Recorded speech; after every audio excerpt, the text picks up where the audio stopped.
कई सारे प्लॉट्स हैं जी, कई शहरों में मेरे फ्लैट है जी, और माइंड से है, सब कुछ है मेरे पास, पर फिर मैं क्यों आरसीएम कर रहा हूँ, जानना चाहते हैं जी?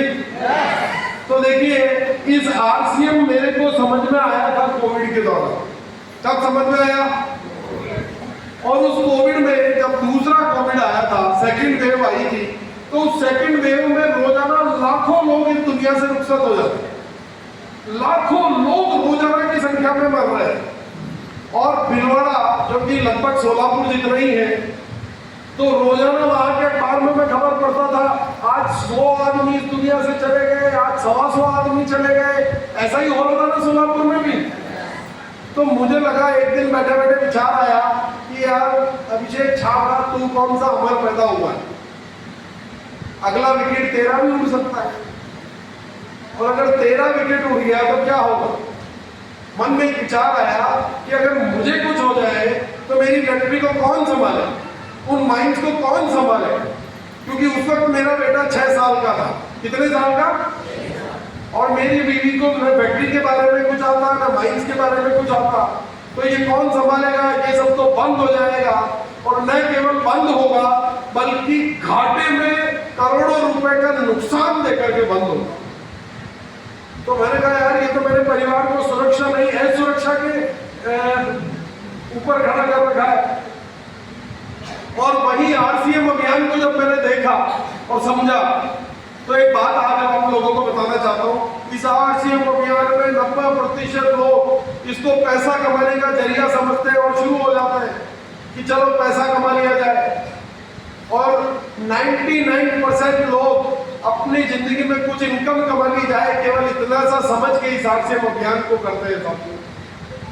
एक ऐसा ही व्यक्ति जो आर्थिक रूप से कमजोर था, जिंदगी में सपना था कुछ पैसा कमा लो, आरसीएम अभियान को करना शुरू किया, जिनका नाम था रत्नेश जैन।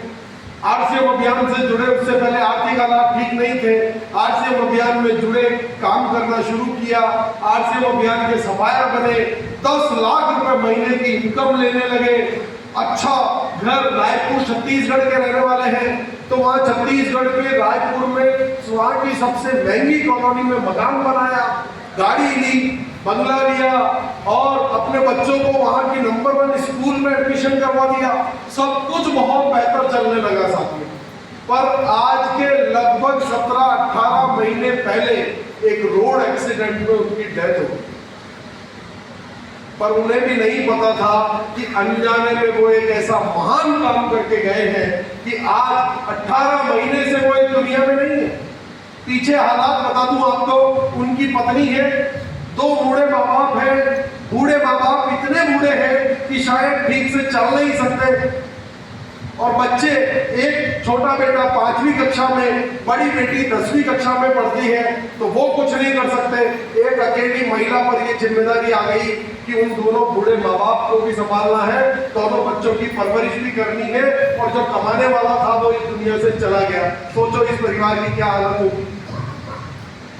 और आज वो व्यक्ति रत्नेश जैन, जिन्होंने ऐसा महान काम अनजाने में कर दिया कि पिछले 18 महीनों से वो इस दुनिया में नहीं है, पर उनकी पत्नी के नाम हर महीने 10 लाख रुपए का चेक आता है।